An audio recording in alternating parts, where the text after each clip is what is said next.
Kingdom. And around the world. If you're here in the UK, you can also watch us on your TV screen. GB News is Freeview Channel 236. On Sky, we're Channel 515. 626 on Virgin Media. Just remember, you might need to retune your TV to watch the channel. Yeah, and if you are doing that, find out more about retuning by going to gbnews.uk. Join my show Farage, 7 p.m. till 8 p.m. Monday through Thursday, and there you will get opinion, analysis, debate, and I'll cover stories that nobody else dares to touch. And then for the last 15 minutes, talking pints. We're over a drink. We have a civilized conversation with someone. We very often disagree, but we do it in a grown-up way. Come and join me on Farage.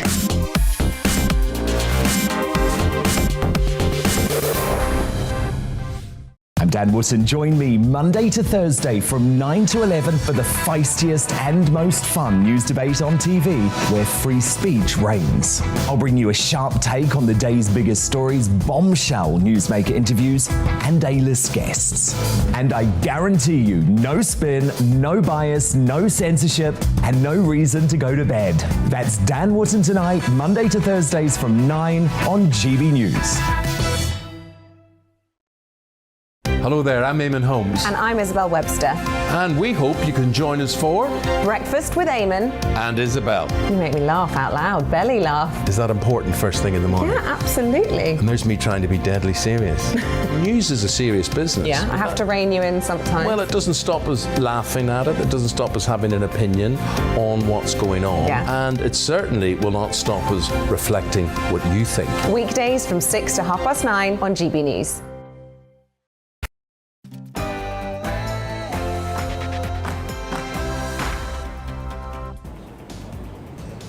It's the street that everyone's talking about. Not only is it freezing here, but also there have been party after party hosted in the building directly behind me. We'll be talking exactly about the latest developments in that story with some expert guests in just a few moments' time. That and a new scandal surrounding Chinese spies at the heart of Westminster. Don't go anywhere, with you after the headlines.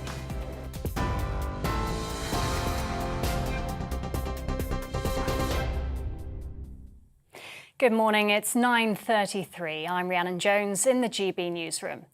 The Australian Prime Minister has defended his government's decision to cancel Novak Djokovic's visa, saying it was in the public interest. The tennis star previously won his court appeal against being denied entry to the country. It puts further doubt over whether or not the unvaccinated world number one will play in the Australian Open. The first Grand Slam of the year starts on Monday. The Prime Minister's former Director of Communications has apologised unreservedly for a party held to mark his leaving Downing Street. Number 10 staff have been accused of holding two parties on the eve of the Duke of Edinburgh's funeral.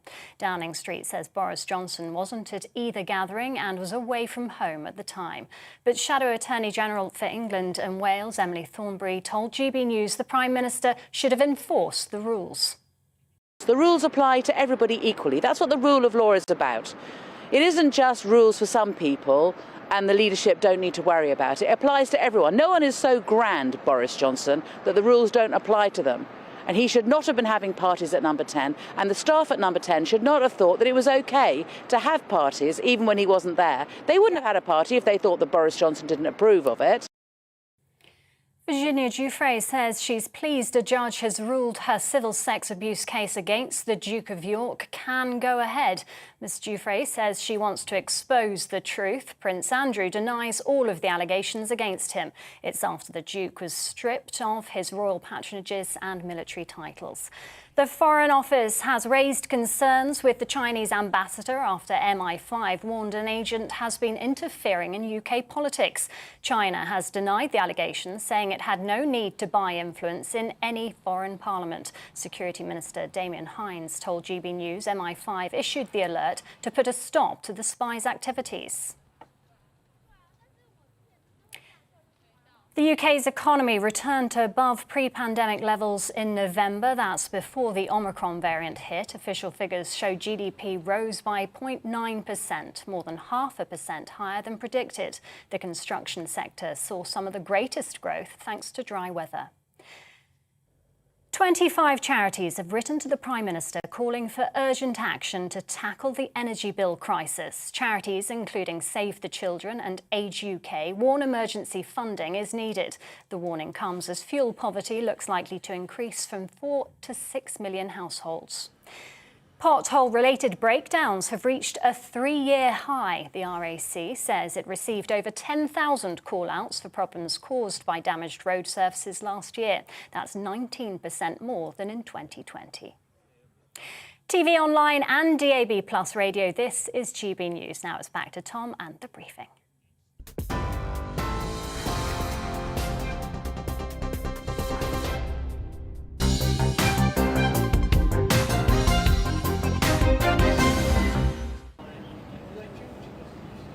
Welcome to the briefing with me, Tom Harwood, here on GB News Live on TV and radio, as well as online.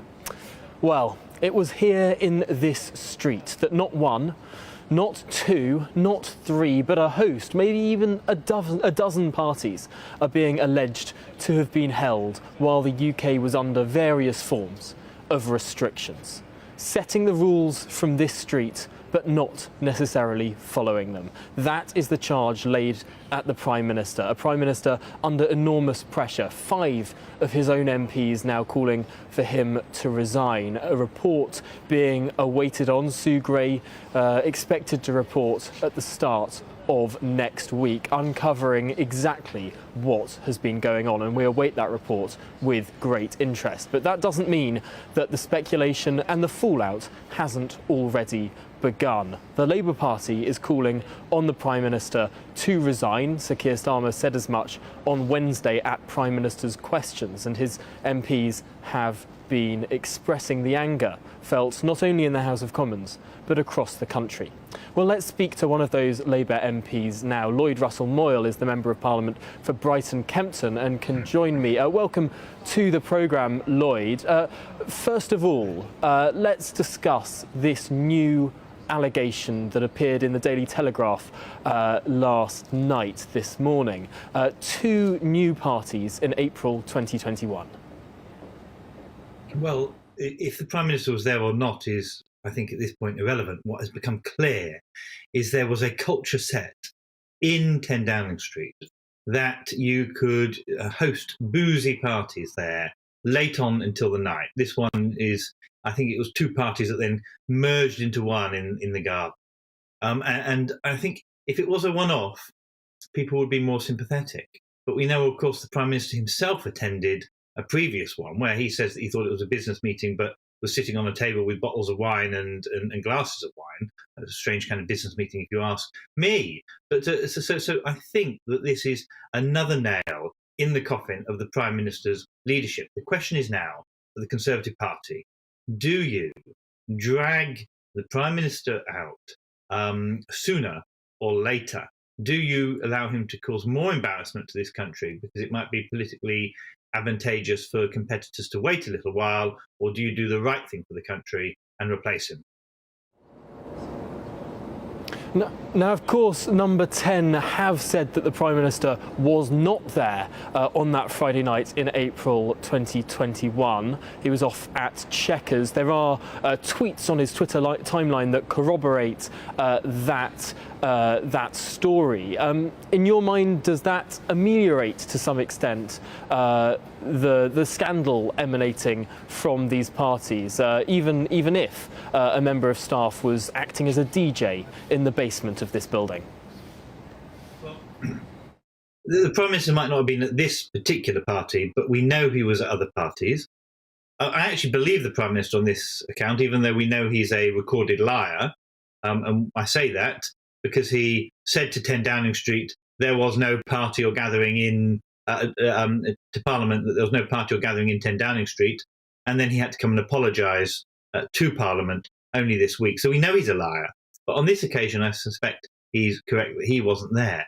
But he was there at other parties, and he set a tone of leadership that was totally disrespectful, not only to the country, but I think to many, many people who lost their lives and weren't able to see loved ones or go to funerals of loved ones or grieve in the way that they needed to.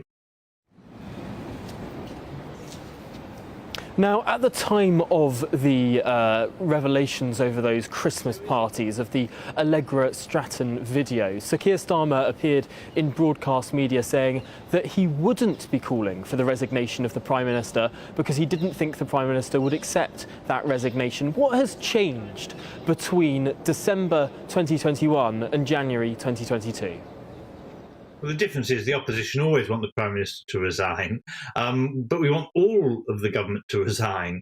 So there was a nervousness, I think, from our side, from just going straight to the resign button because it wouldn't have so much cut through. Now we see his own side, Conservative voters themselves, up and down this country in revulsion. And I think it's time for him to reflect on that and to go personally. This is not just about the party resigning, which we always want to happen. That's the job of the opposition. But this is about a personal integrity issue now. And of course, we haven't seen the Prime Minister yet. He says that he is restricting his social contacts because a family member has tested positive for coronavirus, although I suppose the pressure to see him and to hear from him personally is growing by the hour. For now, Lloyd Russell Moyle, thank you for joining us on the briefing on GB News this morning. Let's get more on this story now with Adam Cherry, a reporter for the Guido Fawkes website. Welcome to the programme, Adam. Where does this leave the state of the Conservative Party? We saw last night one further MP, Andrew Bridgen, calling for the Prime Minister to go, someone who's not been opposed to the Prime Minister in the past, someone who's campaigned for the Prime Minister, campaigned passionately for Brexit. Does this make the Prime Minister's position less tenable? The Tory party's relationship with Boris has always been transactional, so they'll support him until they won't. I would say let's wait until, at least until the May elections. That'll be the telling point for what's going to happen with Boris. I think Fraser Nelson hit the nail on the head with his column this week. He said there's no real successor lined up yet. So in a sense, Boris is the least worst option, no matter how bad these stories are at the moment. That could change very quickly. And obviously this story from last night certainly doesn't help. But I'm not certain that the calls for his resignation are appropriate at the moment necessarily, or at least going to lead anywhere. I think that point about the May elections is very, very interesting, given that whoever takes the reins, it will be a little bit of time to turn things around. The Tories are in a dire position in the polls at the moment. I suppose one line of thinking from various people who might be eyeing up Boris Johnson's job is they want him to take the fall for what will inevitably be some pretty dire election results in a few months' time. Yeah, I mean, why would you want your fingerprints over that? It would be much easier to let him take the fall for that. And then maybe at conference, which is in September, October time, that would be an easier or more appropriate time to relaunch the party, if that's the route they go down. Again, I don't necessarily believe the hype around this. I'm not sure that he'll be gone by the end of the year. He might, but it would be a surprise to me. Yeah, it certainly would be. Never in the modern history of this country has a Prime Minister who has won such a substantial majority had to step down so soon after such an enormous victory. It's interesting thinking about all of the events that happened or are alleged to have happened in this street. Some of them during strict lockdowns, some of them during less strict versions of restrictions. I wonder to what extent the suggestion of Jacob Rees-Mogg yesterday that these rules were to some extent ambiguous, that they were not necessarily followed to the letter by maybe even a majority of people in the country at the time. To what extent might that ameliorate the situation? I don't think that washes, particularly in I mean, there are so many parties, but at least the May 2020 party, which was the 100-person gathering.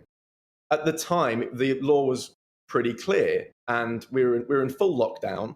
There was no provision for, I don't know why they're calling it a work event, as if that makes any difference. You were either working if you were a key worker, or you were working over Zoom. There was no provision for having a few beers after work. That wasn't in the guidance. And if we go back and think what the country was doing at that point, everyone was following it more or less to the letter. Yeah, there's not much wiggle room there. Well, Adam Cherry, thank you for joining us this morning and for that analysis. I suppose one of the other particular worries that I've seen raised a lot is just the number of leaks, how leaky that building behind me is, how secure potentially our national security is. If all of these stories are leaking, what else might be leaking? And that was thrown into the spotlight yesterday by the news that a Chinese spy had been getting close to the heart of the British political establishment. Well, let's get more on this extraordinary story about China, its spies, MI5, and some members of Parliament now, with Benedict Rogers, who's the founder of Hong Kong Watch and associated with the Interparliamentary Alliance on China. Welcome to the programme, Ben. First of all, for those of us who haven't followed to the letter exactly what was announced yesterday, can you run us through the nuts and bolts of this story? Sure. Well, good morning, Tom. Yesterday it was revealed that Christine Lee, a person born in China but who's lived in the UK for some years, had a relationship, financial relationship with the Labour MP Barry Gardiner, but had also made donations to the Lib Dem leader Ed Davey, and had been honoured by Theresa May, so had real cross-party connections. And this is not a surprise to me. I mean, we've known firstly about her case for some years. We've also known of other members of parliament who've had attempts by the Chinese regime to intimidate them, threaten them, influence them. I myself have experienced some of that. And so this has been going on for a while, but it's the significant thing is that MI5 alerted Parliament to this now, and that has brought it all to the surface. What will have encouraged MI5 to make this public? If you say this is someone who has been known in certain corners to be a less than upstanding figure, why has this suddenly come about? I mean, there was one suggestion that Barry Gardiner, the Labour MP, the former Shadow Cabinet Minister, suggested that he thought there might be something untoward going on, and yet he accepted money anyway. Why did this rumble on for so long before bursting out into the public sphere just yesterday? Well, it's certainly very strange that Barry Gardiner didn't rethink his financial relationship with Christine Lee much earlier when, as you say, he was alerted to this some time ago. As to why it came out yesterday, I mean, I don't know specifically, but I can only imagine that the security services have been monitoring her for some time and presumably wanted to have a watertight case before they took this very unusual action. Now, it's pretty clear that the Chinese government is interested in what the UK is doing. There's been a certain amount of pressure over Olympic Games, over investment in 5G, over investment in nuclear power plants, in lots of parts of our economy. Just how many more Chinese spies might there be, might we need to be concerned about getting close to the British establishment?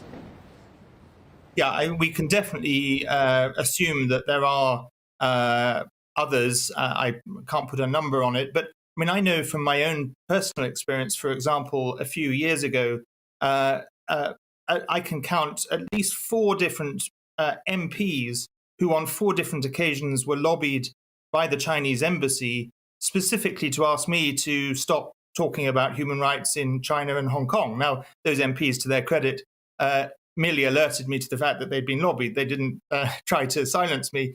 But this activity has been going on for some time, and I'm quite sure Christine Lee is not the only person. And we know of MPs who've had threats, who've had intimidation. So I'm sure there will be more to come from MI5. And what do you think are the Chinese Communist Party's goals here? What are they trying to achieve by getting closer to the heart of power here in the UK? I think they're probably trying to achieve 2 things. One is to exert, in their eyes, positive influence to secure commercial deals, particularly deals in critical infrastructure, and to influence policy. But I think I also know, as I say, from my own experience, that they are also very eager to silence or try to silence critics. I mean, I've had letters to my home address. My mother, who lives in a different part of the country, has received threatening letters asking her to tell me to shut up. My neighbours have received letters asking them to monitor me in a suburb of London, the kind of things that go on in China with dissidents, but you wouldn't have thought they'd believed that these things would work in London. So I think clearly they are trying to both influence policy, but also try to intimidate critics into silence. Well, Benedict Rogers, founder of Hong Kong Watch, thank you very much for that analysis this morning on The Briefing, a concerning situation. Let's get some more on this now with regard to the specific security implications for the people of this country. Mike Tapp is a former soldier and a former NCA officer. Welcome to the programme, Mike. Just what will more MPs be thinking about this morning? What will people in the public sphere of this country be thinking? And will they be being advised to be more vigilant now? Yeah, I think it's something that we, as the public, need to worry about and need to keep an eye on. But MPs need to be extra vigilant too. We've seen, for decades now, other hostile states seek to influence our politics. This is a perfect example of that, and it's good to see the security services cracking down on this. It's difficult for them because this person isn't a diplomat, so deporting them is quite difficult, as we've seen with some Russian intelligence officers in the past. Also, it's quite hard to prove influence, so taking that legal action is difficult. And this is a good solution to disrupt the activity from Chinese intelligence. And I think it's something that we're likely to see more of in the future, and I hope we do. We know that the Conservatives take a lot of money from Russian donors, a lot of that potentially around influencing infrastructure projects. So it might be something we see more of in the future. So it's interesting, in your view, the way that this has become public is because legal routes might be more difficult to execute. It might be harder to deport a non-diplomat, and that might get mired in years of legal wrangling. Whereas to just publicise the fact that MI5 think this person is a spy will disrupt her activity just as much as deportation would. Exactly. It's a disruption. She's potentially a problem. And we need to see more of that. But I do hope and I expect that there will be avenues still being explored to deport her if she's not a British national. And what are next steps here? What you say that we're expecting potentially MI5 might make more issues like this public. Have we entered a new realm in how we deal with espionage in the United Kingdom? But potentially, because state players, they're good. They're good at doing this. They're clever. Perhaps the days of intelligence officers approaching members of staff, trying to recruit them to get information, are behind us. Although it's still going to happen, and these influence operations will be more prominent. So this sort of disruption activity should prevent it. But we have to, bear in mind that MPs need to be vigilant around this behaviour. They need to look at their donations. Where are they coming from? Who's behind that? And could it potentially influence? And, the Aquin project, the Russian owner has donated up to £1 million to Conservative MPs. Is that influencing? These questions need to be asked. Well, Mike Tapp, thank you very much for that analysis this morning. It's a concerning time for the country with regard to leaks, with regard to security and with regard to foreign influence. These stories, I have a feeling, will run and run. They all tie in together at the end of the day. That's it for this briefing this morning. Next, it's To the Point with Anaya and Patrick. But first, here's the weather. Hello, good morning. It's pretty cold out there for many of us, a frosty start with some dense fog patches to contend with during the morning and in some places into the early afternoon. Otherwise, sunny spells away from the fog, the weather staying generally dry and settled under this area of high pressure, but it's the light winds surrounding this high pressure that have led to the frost and fog overnight. And that means it's going to stay chilly for some time this morning. Temperatures only slowly rising, the fog only slowly thinning and lifting. Some fog patches lasting into the afternoon, but otherwise across a good part of England and Wales, sunny spells replace the fog. Less fog